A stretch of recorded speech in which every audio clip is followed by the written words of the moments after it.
Good evening. First of all, I want to thank Mayor Lightfoot for hosting us here for this really important day, as well as Representative Robin Kelly, who's been a strong champion for us to address violence across the nation and beyond Chicago. I'm Greg Jackson, the Executive Director for the Community Justice Action Fund, but also a survivor of gun violence. I was shot in April of 2013, and the bullet that hit me hit 2 arteries and nearly cost me my life. But after the 6 months of being in recovery and 6 different surgeries, when I left the hospital, I'll never forget that feeling of just being on my own to recover from violence, but most importantly, to deal with that lifetime of trauma. And since then, nearly 1 million people have been shot or injured by gun violence. Every year, over 100,000 individuals are directly shot or killed by gun violence. And those are more than stats. That includes folks like my mentee, Devon, who was shot when he was simply outside with his friends near McDonald's. And just as early as yesterday, Jamari, who was shot at the tender age of 7 years old and is in the hospital now being treated for his wounds. Gun violence now has become the #1 cause of premature death for young black men, but also the #1 cause of premature death for youth of all races and kind, and the #2 cause of death for black women and Latino men. And since that crisis has surged to the level that it's been, we've seen multiple members of Congress, we've seen mayors, we've seen even the president acknowledge this as a public health crisis. But what's been missing is a public health response to gun violence. That means an all-of-government, people-centered approach to addressing violence beyond just crime control and law enforcement. And that's why we created the Violence Prevention Index. The Violence Prevention Index is a one-of-a-kind report that looks at what cities are doing, what they're investing in, not just with law enforcement, but an all-of-government approach that looks at the efforts to interrupt violence, the efforts to address the risk factors that lead to violence, and most importantly, to invest in strategies and programs to address the root causes of violence. In our report, we found that 64% of cities were investing in some form of violence intervention model. 38% of cities had a violence prevention strategy that incorporated some type of public health strategy. 36% of local health departments had their own violence prevention strategy, but 92% of cities actually scored below 60, which means that most cities that are being most impacted by violence are doing a less than favorable, if not poor job at investing in strategies to address violence at a comprehensive level. But some cities have stood out. Cities like Washington, D.C., like Oakland, California, and Chicago, Illinois. And that's what brings us here today. We know there's much more work to be done, but we're excited to stand alongside the cities that are taking an all-of-government, people-centered approach to celebrate the work that they're doing, but also to encourage them to lead and push other cities to do the same. And I'm extremely honored to be standing next to Mayor Lightfoot and Representative Robin Kelly, 2 of the strongest champions we have across the country to address violence from an all-of-government approach. So with that said, I would like to introduce Mayor Lightfoot to take the mic, and she told me that's all I can say as far as introducing her. So, welcome. Thank you. Well, thank you, Greg, and thank you for all of your hard work for a significant period of time in addressing, I think, one of the greatest challenges that cities across the country face, and that is making our communities safe, not just in a temporary period, but for lasting peace. So good afternoon, everyone, and thank you for being here. We are honored to be recognized by the Violence Prevention Index. And as you heard from Greg, joining me in this effort also is a true champion of community safety, and that is our beloved Congresswoman Robin Kelly, who has done so much over the years. In particular, her imprint on community safety is going to be felt by the bipartisan legislation that recently was signed by the president.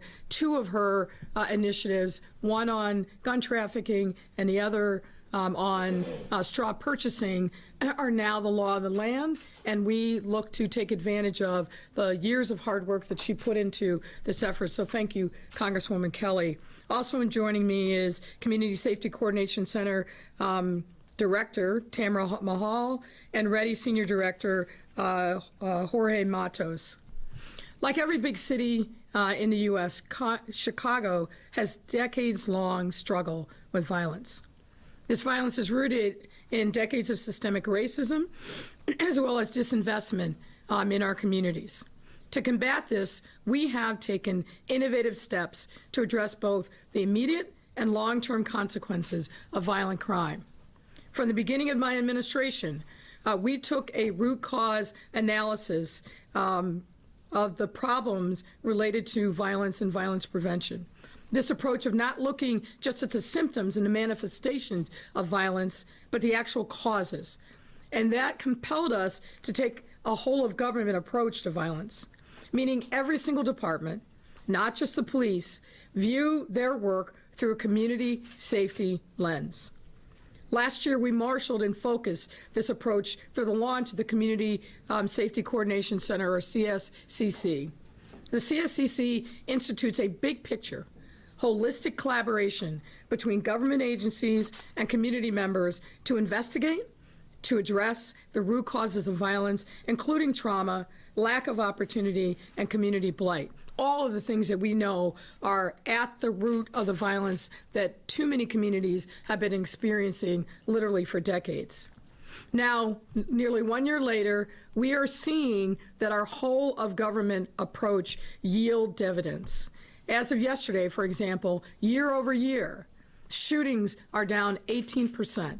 And thankfully, homicides are also down 18%. And while our shared and continued fight has to continue, it is important for us to note the progress that has been made. We are grateful that our collective efforts are being nationally recognized. The Violence Prevention Index assessed and ranked 50 U.S. cities with the highest rates of gun violence in 2021 based on the following criteria: intervention and risk factor reduction, addressing the root causes of violence, and local offices of violence prevention. And thanks to our collective violence reduction work and the strengths of our public safety ecosystem, and when I say our, I want to be clear, it's not just city government, it's our partners in community, it's law enforcement, it is literally a whole of city approach. Chicago was able to score 75 out of 100 points on this index. And we rank third among 50 U.S. cities for violence prevention programs, services, and policies. And this, to us, is a very big deal, and we are grateful for the recognition. This important validation that our collaborative, strategic, and hyperlocal approach to violence is working makes us know that we are headed in the right direction. We are moving. We'll continue to make the investments that are necessary to bring lasting impacts in our communities. And to be clear, no one's taking a victory lap here, or to say that we have all the answers. We know that we have many, many more miles to travel on our journey. And we believe that one shooting, one homicide is one too many. However, this is an important evaluation of the strengths of our overall strategy and our continued opportunities to make progress. Now, allow me to break down some of the strategies that we've been employing that I think has helped us earn this ranking. For starters, the city has significantly increased violence prevention funding over the time of my administration, more than any other mayoral administration in the history of our city. We fund street outreach, victim services, interventions for justice-involved youth, at-risk youth, and reentry and supportive services. All of these things are part of the $52 million annual budget for violence intervention. Now, on top of our city's $1.4 billion investment through Invest Southwest in historically disadvantaged neighborhoods, we have also invested over $400 million of federal funding to address community blight, bring economic development, and foster broader community safety efforts. Again, all of our community-driven violence prevention work is coordinated through the CSCC, where we address the needs of each unique community uniquely. Furthermore, we center violence reduction programming at the heart of the public health framework. That means focusing on people and place-based strategies and recognizing the depth of trauma, the need for meaningful reductions in poverty, and listening to the community about what it will take to make their communities safe. So aside from economic investments and affordable housing options, we created green spaces, cleared vacant lots, and planted. We plan to plant over 75,000 trees over the next 5 years. Why are we doing these things? Not only do we know that these make sense from the data about communities that are safe, but aesthetically that makes a huge difference in the life of these communities as well. We've also increased funding tenfold for mental health resources and expanded neighborhood options to 50+ neighborhoods out of our 77, and we will reach all 77 neighborhoods with new mental health community-based supports by the end of this year. We increased funding to reach and support those with substance abuse addictions. And we've also piloted several models of alternative response to people in crisis. As an example, the Chicago Department of Public Health helped develop crisis responses to promote healing and prevent recurrences for our residents who need mental health services, victim services, gender-based violence services, or sobering centers. We launched the Crisis Assistance Response and Engagement Program, consisting of mental health emergency teams to de-escalate emergencies and provide follow-up treatment for people who are in crisis. We are supporting other at-risk individuals across many city departments and agencies, like the Department of Family and Support Services, who supports at-risk youth through programs like One Summer Chicago. This program connects multiple city departments, community-based organizations, and companies to offer over 24,000 employment and internship opportunities for youth and young adults. And similarly, Choose to Change, one of the most phenomenal programs helping vulnerable and at-risk youth that I am aware of across the country. This is centered in Chicago Public Schools. It is a collaborative 6-month intervention program that offers intensive wraparound and professional mentoring that focuses on a young person's needs with trauma-informed cognitive behavioral therapy. In addition to supporting those most at risk of violence, we also have a comprehensive array of programming that ensures people stay on the right path to prosperity and security. This includes hiring the city's first ever reentry coordinator who manages the Interagency Reentry Council.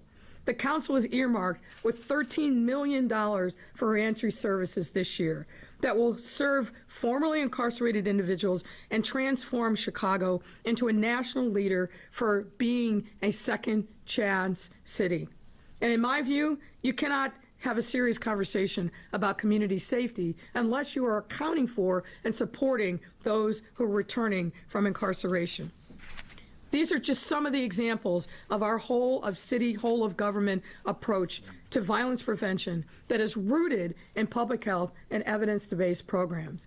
We know that every department has a role to play, wrapping our arms around our communities and reducing gun violence. That's why the CSCC leads the way with coordination, working with community members, faith leaders, business leaders, and so many others across our city. Progress on violence can be slow, and at times it can be frustrating. But we're working on it day in, day out, and we are seeing the fruits of those labors. So with that, it is my great pleasure to welcome up a champion for our city on a national level, Congresswoman Robin Kelly. You can clap for her. Thank you, Madam Mayor. It's an honor to be here. Congratulations to you and staff and the city. And Greg, it's always a pleasure to be with you. And thank you, everyone, for joining us. As you've heard, we're here today to highlight that Chicago has been ranked one of the top cities in the nation for achieving the broadest range of violence prevention programs and policies.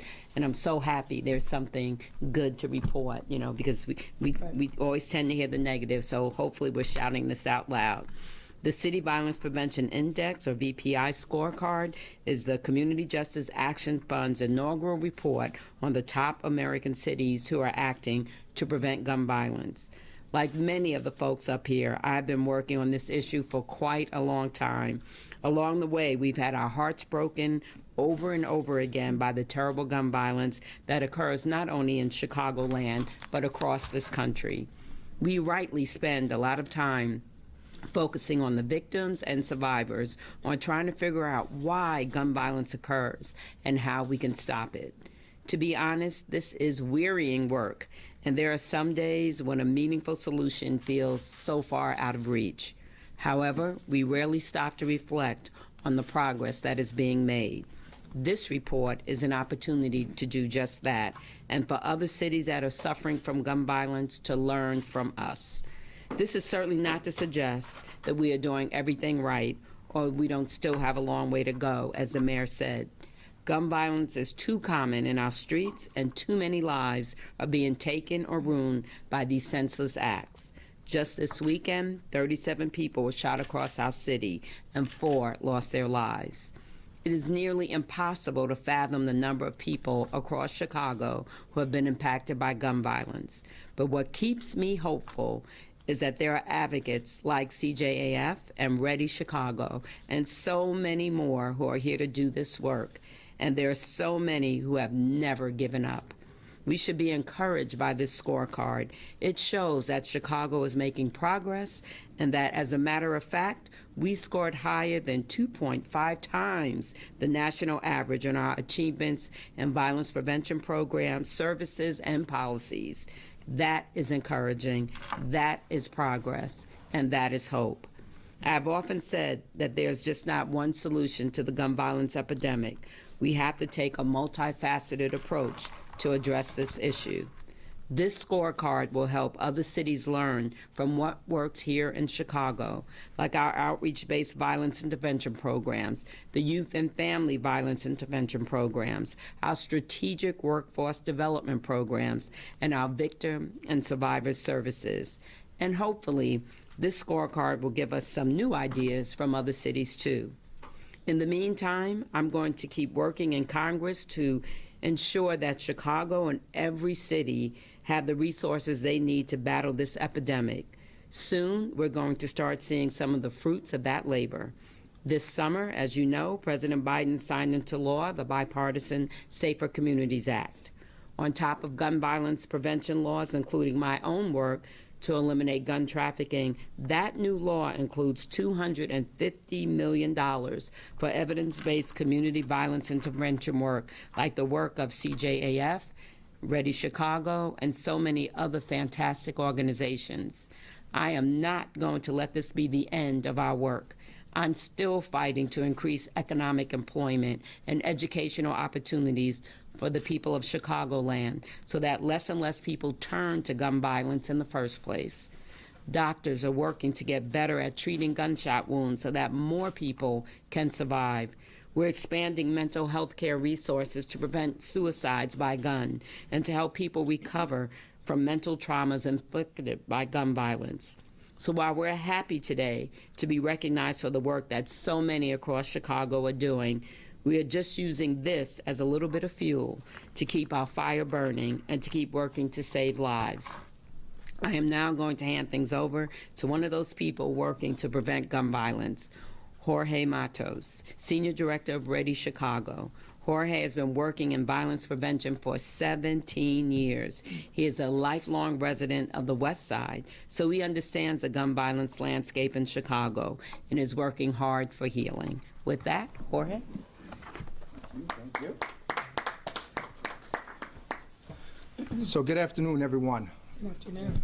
My name is Jorge Matos, also go by George, so you can do with that as you please. But I really want to thank the mayor, Mayor Lightfoot, Congresswoman Kelly, and Mr. Jackson here for inviting me today. It's a privilege and an honor.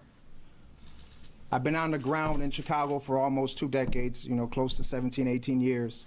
And I've seen how our program and investments have gone up and down. And I really, really want to celebrate today and really uplift the scorecard and really talk about, like, I'm taking this to my team and folks that are on the street that need to know this, so they know that their work and all the hard work they're doing, those late hours, are for nothing.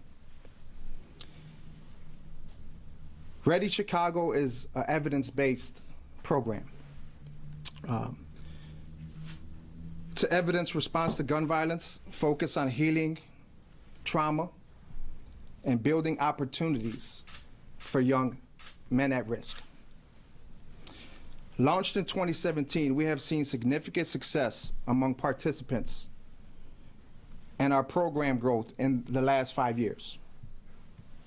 We work towards safer communities by addressing trauma and increasing opportunities among men most likely to experience gun violence.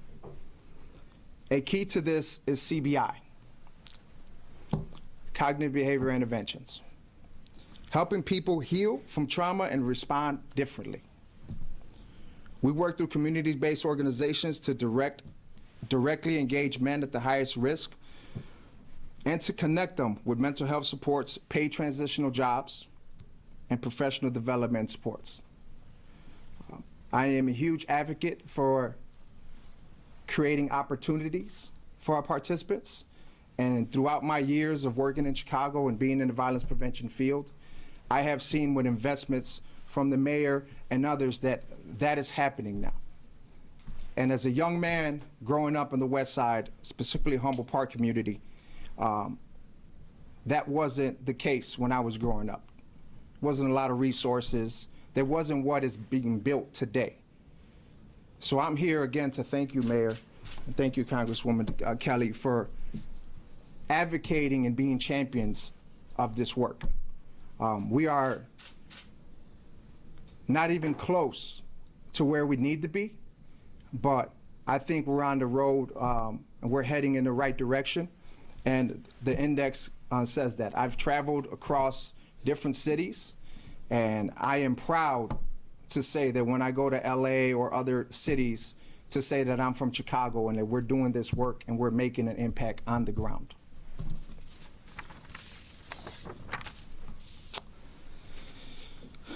Lastly, I just want to talk about collaboration and what's been going on here in Chicago. I think it's very unique, and I appreciate the collaboration. So I just want to talk about the investment in evidence-based interventions is critical, and Congresswoman Kelly kind of hinted to that.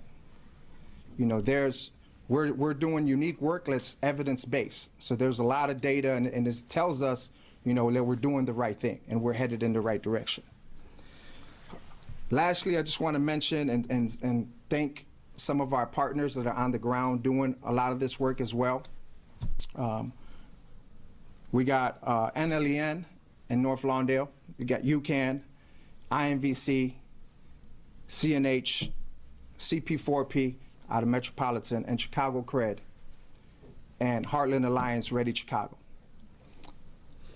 Without that being built and those collaborations, I don't think we will be where we at today.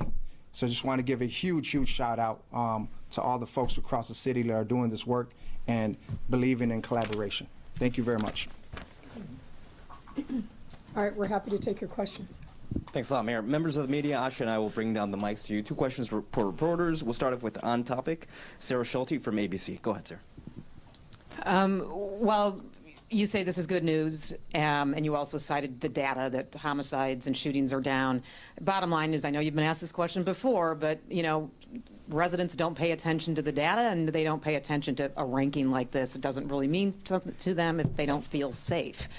How do you, again, change the perception of people who live here who continue not to feel safe? Well, I think the data is reflective of what's actually happening on the ground in communities.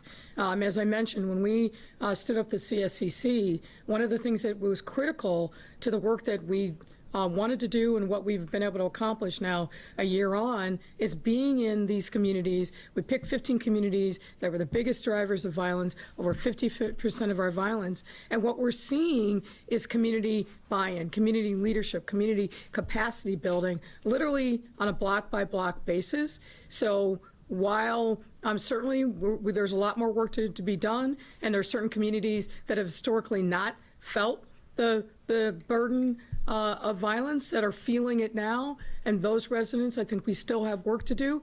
But overall, across our city, I'm not just telling you what I think, I'm telling you what I know, because I'm in those communities. There's more work to be done, no question whatsoever, but people are starting to feel that difference. So yes, we talk about the progress, and that's important, that we not ignore that. but people are feeling it because they feel a certain ownership in it, and they see it happening in their communities. You take, for example, the West Side. We've seen significant 20-30% declines in shootings and homicides on the West Side, Area 4, which historically has been the most violent area of our city. We haven't seen these kinds of declines in a long time. And how do we get there? We get there because of the collaboration with people on the ground, all of the resources that I talked about that we are infusing in these communities, and residents are feeling it. Have we reached the finish line? Absolutely not. But people are feeling this, and I don't want to overlook that or underestimate it. And I just implore members of the media, report the numbers, because it does give people confidence that we are heading in the right direction. An 18% decline in homicides year over year, that's a big deal.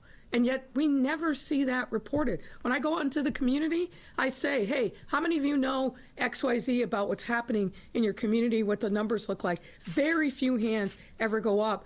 But I need the media to actually report it. Be fair, report, call balls and strikes as you see it, but you've got to report the progress. Maria, Univision. I think she had a follow-up. Well, yeah, I mean, just to follow up on that, I mean, I understand the shootings and homicides, but, you know, there's other crime out there where people don't feel safe. You know, carjackings, armed robberies that are, you know, you look on the Nextdoor website, you know, you see those every single day. And I think it's not just, it's overall that feeling that people still have that they just don't feel But the feeling safe. is also driven by perception. And the perception, if it's not accurately reported by the media, will continue to fuel the feeling that the entire city isn't safe. It is important for our residents to know that we have a plan that we have implemented that is showing progress, and it's critical that the media report that. As I said, call balls and strikes, talk about the areas where we still have to make progress, talk about the things that we need to improve on. Absolutely, that's fair game, but please report the progress, because that perception is also critically important. Thanks, Mayor. Maria? Good afternoon. This is Maria from Univision. I just came from the Little Village neighborhood. I spoke with some neighbors, and they're very concerned about the gun violence. Just last night, a man was shot to death in the back of the seat of a car. And I also spoke with Alderman Mike Rodriguez. He said that his district needs more detectives to investigate these homicides and more community programs. My question to you, Mayor, what is the city doing? What kind of resources is the city providing to this specific neighborhood, the Little Village?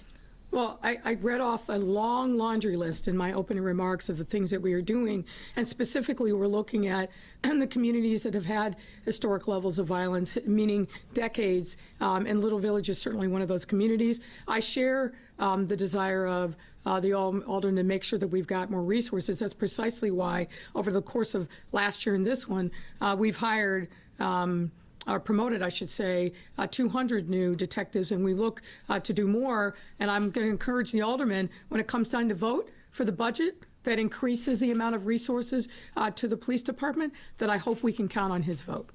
Thank you. All right. Amy Jacobson, 560 AM. Good Hello. afternoon. Hi. How are you? Good. So Welcome Natasha back. Korecki, she's from NBC News. She's asserting that you're complaining about an ad on TV from the Peoples Who Play by the Rules PAC called the Safety Act. And she's claiming that you claim that this ad pushes a false narrative about Chicago. So what are the false narratives that are being Well, first of all, it does a couple of things.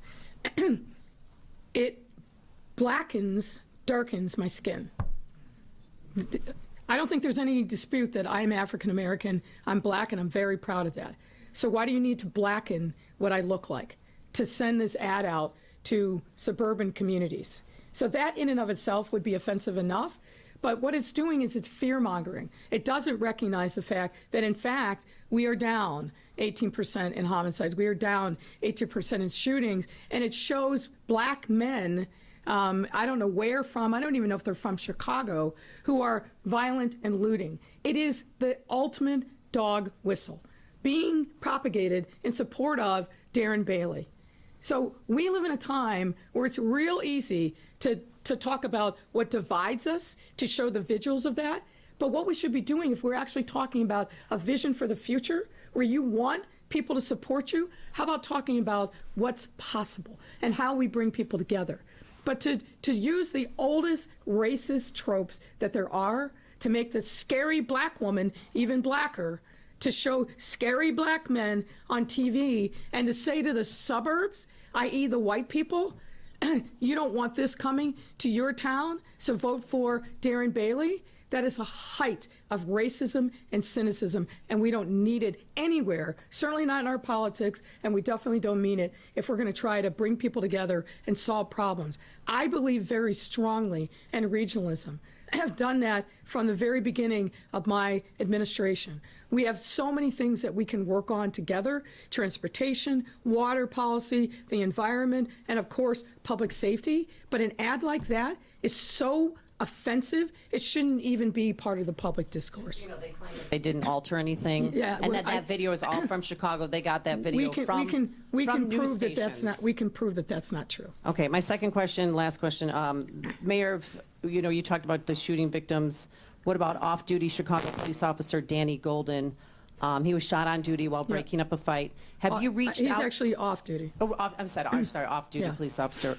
Got shot while breaking up a fight. Have you reached out to him or his family? Our team has definitely reached out. I know that there was some confusion early on about what happened. What happened to him was absolutely horrendous. He was doing the thing that he should have been doing, and we're going to make sure that he is taken care of, because obviously he's going to have a very, very long road to recovery, and we want to make sure that his family is not negatively financially impacted. But the cowardice of the people who laid in wait for him outside of that bar, we need to make sure that those people feel the full weight of the criminal justice system and are held accountable for their crime. Thanks, Mayor. Dane Placco, Fox. Hi, Mayor. Hi there, how are you? You talked about a number of various strategies and methodologies the city's using right now to combat violence. To what degree does the city look at the effectiveness of these various strategies? Are there some that you look at and you think are going to be great and don't work out? Or are there others that are more effective and you move more resources in that direction? Well, let me talk about it from kind of historical big picture context, if I can. If you look back over, from the 1970s, say, to what the city's traditional response has been to spikes in violence, what we've done historically is throw massive amounts of law enforcement resources at it. Police, county, through the sheriff, state police, and also our federal partners. And what we know is it brings down the violence temporarily, but it never brings us lasting peace. Forever, people in Chicago have been talking about violent crime, long before I came to the city to live, but certainly in the 30-plus years since I've been here, it's on a continual cycle. But what we haven't talked about is how do we bring lasting peace to communities? And I think a lot of what this violence index is really focused on is exactly that. What are we doing to look at the root causes of the problem? And to me, a continuing thread in this is literally physical poverty.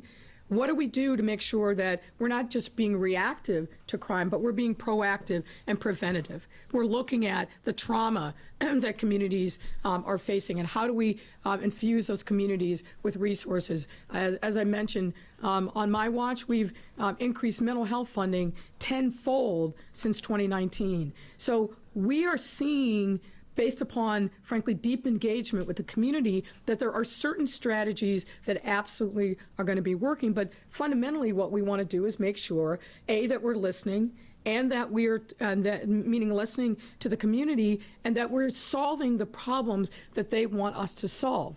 If on a block you've got an abandoned house, or you've got a business that's a bad business, or you've got vacant lots, all of those things add up to a feeling, and going back to the point that I was talking about with Sarah, the perception that their lives are not their own, that they don't have agency under the geography under their feet. All of those things feed into people's perceptions that they are not safe. So if we address a number of those different factors as driven by the community, then I think the strategies are working. But what we know doesn't work is a law enforcement first and only strategy. We will never get to lasting peace, and importantly, we're never going to bring legitimacy to policing. We have asked the police over time to do way too much, and in my opinion, we set them up for failure when we haven't engaged with other partners who are better skilled, better able to address some of the things that are going on in communities that don't need a gun and a badge response. That's part of the reason why we funded, for example, alternative forms of responding. It doesn't serve anybody's purposes. For example, if someone's having mental health trauma, to put handcuffs on them and take them to jail. What we need to do is understand what's the nature of their problem. Are they on their meds?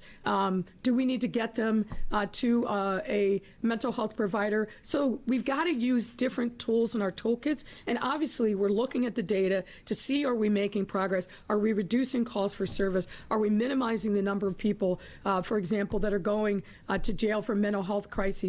Those are the kind of data points that we are looking at in conjunction with our community collaborators to see what works, and then we make the adjustments where we think, you know what, we need to move in a different direction. And importantly, there can't be one-size-fits-all strategy because the needs of communities are really very different. If you look at, for example, and I'm looking at Tamara, and I want to invite her to kind of step in and add to this. If you look at the 15 communities that we've been focused on, every single one of them is completely unique. What they need to feel safe is different. So we've got to have targeted strategies that fit the needs of the circumstances on the ground. Come on up. I think, just to echo that, I think in terms of effectiveness, there's a couple different ways we look at that. First is we do have external evaluations on the programs that we're putting out that show us if they are effective. They do measure re-arrest, re-victimization rates. They also look at connections and referrals because so many of these programs, all of them in fact, are about connecting people to social services, mental health, housing, employment, and making sure that people have the resources necessary to sustain their life. But we're also looking at the effectiveness within communities. I think to the mayor's point, and even to that question about Little Village, when we go to a community now and we say, we're here, we want to sit at your table, we know every community is unique. It's not just every community, it's even down to the block level. And for example, in Little Village, where they have a specific problem with longstanding group lines, what are we doing as the city to support their hotspot focus? How are we supporting Enlace and New Life and Beyond the Ball to say, here's support for safe space programming, for youth programming, for increases in access to resources? And what we hear back in terms of the effectiveness is, we've never seen the city work this way before. We've never seen them come to us and sit at the table, and we're not perfect, but we've never seen that we can ask them for a resource that might be as small as tables and chairs for our event, might be as large as a coordinated departmental approach, a whole of government approach, and see that that works. And so over time, we measure our effectiveness not just in what we see in the people-based programs, but also in the place-based programs where we can actually measure violence reductions. I think ultimately in increasing that perception of trust with our community partners as well. Thank you. Craig Wall. I'm sorry, Craig Dellamore, I'm sorry. Wrong last name. I'm a little taller. Okay. Hi, Mayor. I knew who you were. One on-topic question, one off. Sure. And the first one for you and maybe Jorge Matos. What in the strategy addresses, and I know this isn't the right word, but I want to say the intensity of the violence. In other words, that it seems that the people who are committing these crimes are more willing, more able to use those guns, to fire at people, to turn and fire at police officers. It seems, even if there were fewer of them, that the ones who are out there are more deadly than they used to be. Well, I think that's a great question. Look, none of this works if there isn't a certain level of accountability, right? As mayor, I have to be accountable to the residents of the city and particularly to the voters. And law enforcement, we need to be accountable to the people in the communities that we serve. the criminal justice system has to have a measure of accountability. And what we've seen, and you've heard me talk about this over and over again in the last year and a half, is the parts of our system are failing, and they're not doing what they need to do to hold people accountable. I've made no secret of the fact that I think there are too many violent, dangerous people out on the street. That is, to me, that is a fact. And we can do all these other things, but if there's not a measure of accountability, meaning people don't feel like they're ever going to be held responsible for the crimes that they commit, it will lead to more brazenness. I think, frankly, part of the reason that we're seeing some of the downturn is that people are awakening to the fact that there are too many people being let out on pretrial release that historically never would have been back out on the streets again. That is making people feel unsafe. That is adding to the perception that the city is dangerous and up for grabs. Because if you muster, I think about, for example, people that I've met in Little Village, some of the mothers who are afraid to walk down the street because they believe that certain gangs are running that community without any checks on them. If people believe that, because they then muster the courage to say, hey, so-and-so was the shooter, and then that person gets arrested, but then 24 or 48 hours later, they're back out on the street, what message does that send? It sends a message to those mothers in Little Village that we're not here for you. We don't have your back.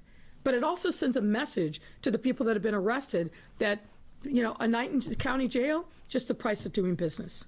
And if we don't move those cases through the system so that there is a fair but speedy trial, that also sends a message. I think the wrong message. So I think some of what we're seeing is that. But look, fundamentally, I also do believe there are too many illegal guns on the street. There are just too many. We're fortunate enough yesterday to be in a conversation through the U.S. Conference of Mayors with the new, finally, permanent director of the ATF. And one of the things that we talked to him about was, we need you to bring resources to our community. We need you to continue the partnership with local law enforcement, because that I think is so powerful. Unfortunately, and it's really been true since I've been around law enforcement, there are some actors in our city who don't fear state prosecution, but they do fear federal prosecution. So we need to expand the opportunities for that message to be sent. Again, we can't arrest our way out of this problem, but if we're not using the tools of the criminal justice system to hold people accountable, we're going to continue to see the brazenness that I think you were alluding to. And my off-topic question, because we haven't really spoken with you since the report of the Monuments panel. And obviously, the headline was what happens to the Columbus statues, but it's not just that. There are some other things that are recommended to be taken off of display, and there are recommendations for new monuments. What happens now to how much weight does that carry in what the city does going forward? Well, I think one of the most immediate next steps is making sure that there's a process for further evaluation of some of the things that the committee has recommended. And I'm not going to sit here and tell you that I agree with everything that was recommended. I don't, and I've been pretty clear about that.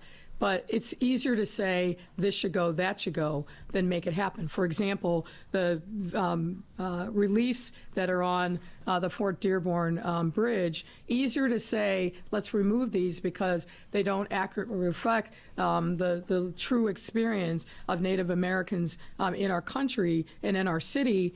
But just the mechanics of doing that are very, very complicated. So I think the next step is really looking at, okay, if we're going to do these things, what is it going to take? What's it going to cost? What's the timeline? And that's the next step of that work. I am excited about the recommendations for new work. I do think that there's a dearth of work really memorializing the entirety of our history as a city, making sure that we've got images that reflect not only Native Americans, but that would be a big step forward. But we don't have a lot of monuments to women. We don't have a lot of monuments to other immigrants and refugees. We don't have a lot of monuments to African Americans. The people who have over history contributed in a positive way to the fabric of our community. There are so few memorializations of those historical figures, sung and unsung, that I think we have a real opportunity here. So I think there's a lot of good that's come out of that. I am deeply grateful for the really smart and innovative people that banded together to deliver thoughtful work, even though obviously there wasn't a universal consensus on what should happen. I think there's a lot of good that ultimately will come from it, and I appreciate the point. This is so much larger than whether there's a Columbus statue in Grant Park. Thanks a lot, Mayor. Isis, Bloomberg. Hi, Mayor. Thanks for taking my question. I've just been back to Chicago for a week, and I've been hearing everyone talk about the crime. Welcome back. Thank you. And I've been looking very closely at the statistics, and to me, I understand where you're coming from when you talk about trying to, tackle crime from the root causes. But the one thing that I hear a lot that's making people feel insecure is that crime in the Loop is pretty significant and in this area. Is there also a plan to tackle crime in areas of Chicago that particularly hadn't seen as much crime in the past and have started to see it now, and what does that look like? Yeah, I would just urge you to be careful with the words that you use, because saying significant to the Loop and River North compared to what people experience on the west side in neighborhoods like West Garfield Park or Austin, there's going to be an imbalance, and I think you're going to be missing a lot. However, having said that, if you haven't historically experienced crime and you're feeling it now, you're going to feel unsafe. And obviously we understand that. So we have done, I think, a lot. I think there's more that we can be done. So let me give you a couple of data points. For example, one of the things that we have found, not surprisingly, from our experience in other parts of the city, is that where we're seeing an uptick in shootings and in homicides is at night, between 12 and 5 p.m. So we started looking at what's happening in the Loop, and it's really more River North than it is the Loop, during that time period. Well, what we found out is we have a significant number of bars and restaurants that have extra hours liquor licenses, meaning that they can be open from 4 to 5 a.m. Well, I'm old school and remember what my mother taught me when I was a teenager going out. There is nothing good happening after midnight, particularly on a weekend, and particularly when you infuse alcohol and, in many instances, drugs. So we have to look at that, and we've been engaging in conversations with many of those late night liquor license folks to talk about what more we and they must do to make their establishments safe. Another thing that we're seeing, for example, is we're seeing crime happening in garages downtown, whether it's stolen cars being stored down there or things happening that escalate into violence downtown. That's another area that we're looking at, and looking at different levers that we can pull to make those garages a lot safer and not be repositories for stolen cars. So there's a number of things that are at work. One other data point that I found fascinating is that we're consistently seeing in the 18th district in the 1st district, so those are the two police districts that are on either side of the river, that 30+% of the people who are committing those crimes, meaning that are getting arrested for them, don't live in the city of Chicago. That was an interesting data point for me, and leads us to think about, well, what can we do to work with those communities on suburban Chicago, whether it's on the west side or the south side, to work in collaboration with them to address the issues that their residents are coming into our city and committing crimes. So yes, the short answer is, of course, we look at data from every part of the city. We measure it daily, we measure it week over week, month over month, year over year. I still hold a weekly meeting with the police department, which I'm going to be be going to right after this press conference. But we are very focused on those areas of the city, particularly 1 and 18, as well as the 17th district and the 19th district. So those are areas of the city that have not traditionally seen the kind of violence that we unfortunately have seen for decades now on the south and the west side. We've got to make more progress there. Heather, WTTW. Hi, Mayor. Hi there. With the Monuments Commission, do you believe that any of the 13 monuments that they recommended be removed should be removed? Well, as I sit here, I'm not coming to mind the 13, but I need to spend some more time with it. But as I said, the devil's in the details. And I want to make sure that we understand kind of the provenance of those particular monuments, meaning not just who was the artist or so forth, but why were they created, who commissioned them, and frankly, who in the city has a vested interest in those monuments standing. I think it's really important that we understand that for each of them. And then, of course, you know, as the mayor, I've got to be very fiscally prudent. I want to understand, what is that going to mean in terms of dollars and cents of getting them removed? Some of them are already, some of the 13, I believe, are already in storage. Others are out on display. But I think there's more work that has to be done, and there will be a working group set up to do that kind of next phase of the work. In March, you told us that the Columbus statues would return to their pedestals. Are you prepared to recommit to that today? I think what I said is I don't believe in erasing history, and I don't. But what I've also consistently said is, in particular with the statue in Grant Park, we have to have a safety plan that doesn't put anybody at risk. If you go back and look at the videotape from when that monument and the police officers were under siege, there were so many things that could have gone wrong from a safety standpoint. We had people trying to scale the thing. Imagine if that statue had tumbled over with people trying to scale it. We had our police officers under siege. I'm never going to put them in a situation where they're literally risking their lives over a statue. That's never going to happen. So there, until I see a plan, and I've been talking to lots of folks about what can we do, how can we do it, I have not seen or heard of a single plan that could allow these monuments to go back outside and keep them and keep everybody associated with them safe. And on another topic, last week a Chicago police sergeant was charged for detaining a teen outside a Park Ridge Starbucks and has been relieved of his police powers. What went wrong there? Is there a failure of training? Is there a failure of supervision? I'm sure you've seen the video. Did he handle himself appropriately during that incident, in your mind? Well, because that's a case that's under active investigation, I don't think it's appropriate for me to weigh in and put my thumb on the scale one way or the other. Obviously, the videotape speaks for itself, and the superintendent clearly felt like the officer's actions were serious enough that he was stripped of his police powers and is now on desk duty pending the completion of that investigation. Yeah. Two things, Mayor. The reimagining public safety that Springfield passed, $250 million going to groups like Enlace, Metropolitan Family Services, Puerto Rican Cultural Center. Can you talk about the importance of that money and how that will help your plan and sort of what the city is doing?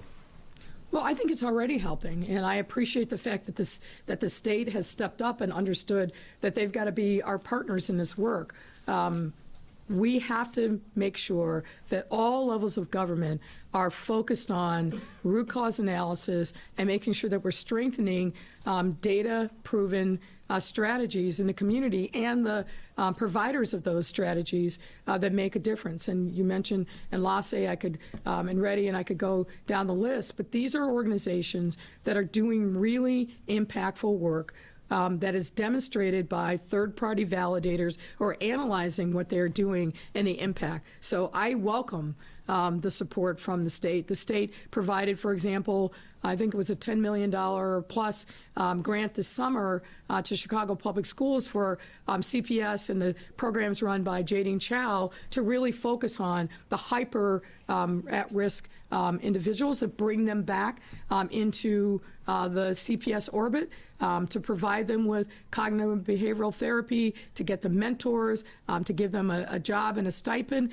and then have a pathway for them to come back in school. Why is that important? Because the data is really clear. When school-age young people are involved in school and they are connected, they're far less likely to be victims, but they're also far less likely to be perpetrators of violence. So I think there's a big role that the state can and must play in our continuing quest to make sure that all of our communities across the state are safe. Sort of a political question, but I think it matters to public safety. So today there was a news conference with Superintendent Brown, State's Attorney Kim Foxx. They were announcing charges for the suspect who ran over people with his vehicle. Afterwards, we saw Brown and Foxx shook hands. There was a hug. You know, we obviously pay attention to the optics. Can you talk a little bit about the work behind the scenes to get all of the people responsible for public safety on the same page? Couldn't help but notice Brown and Foxx were there together, and you know, they had a nice moment afterwards. And that's a good thing. You know, as I said in answer to a different question, every part of the public safety ecosystem has to be working together.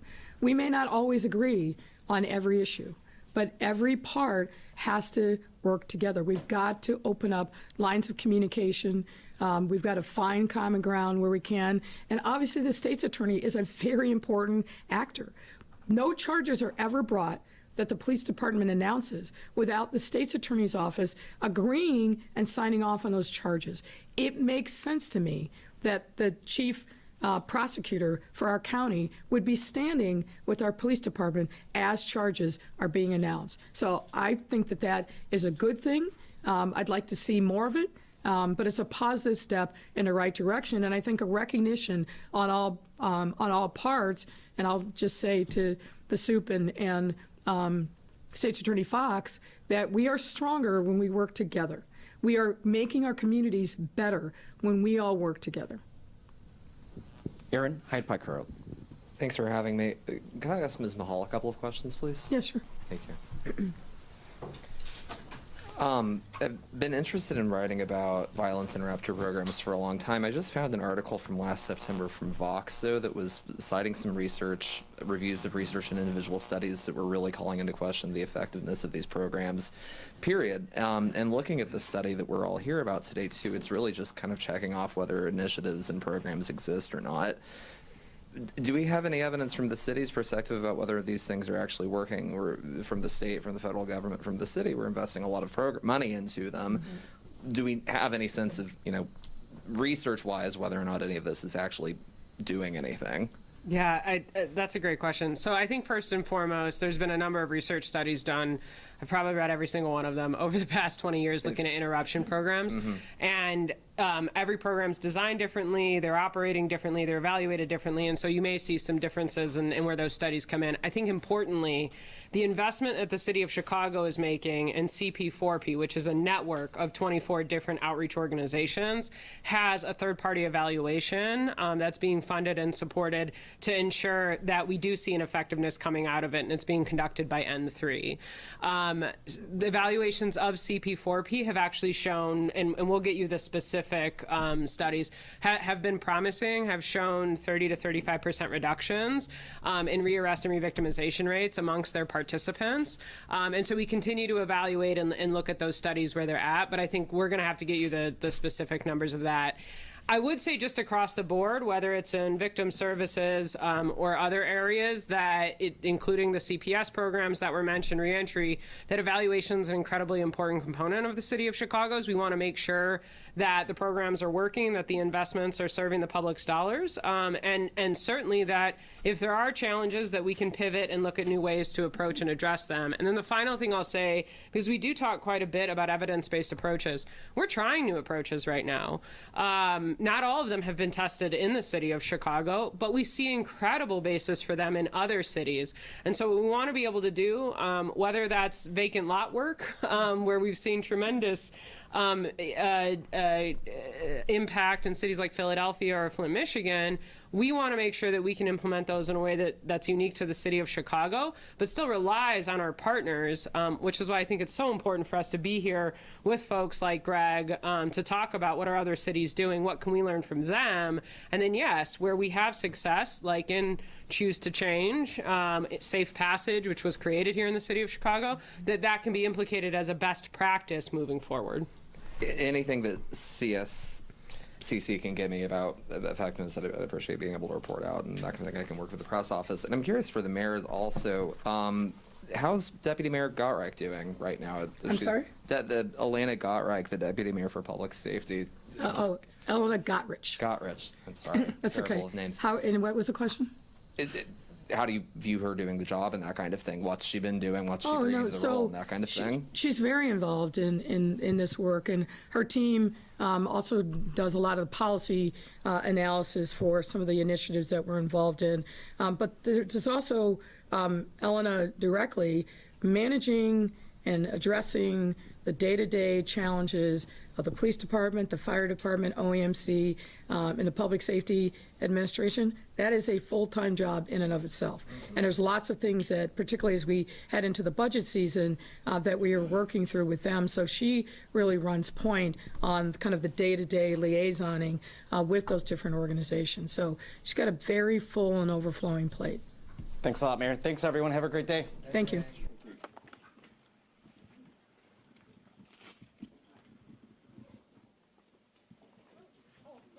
Thank you all.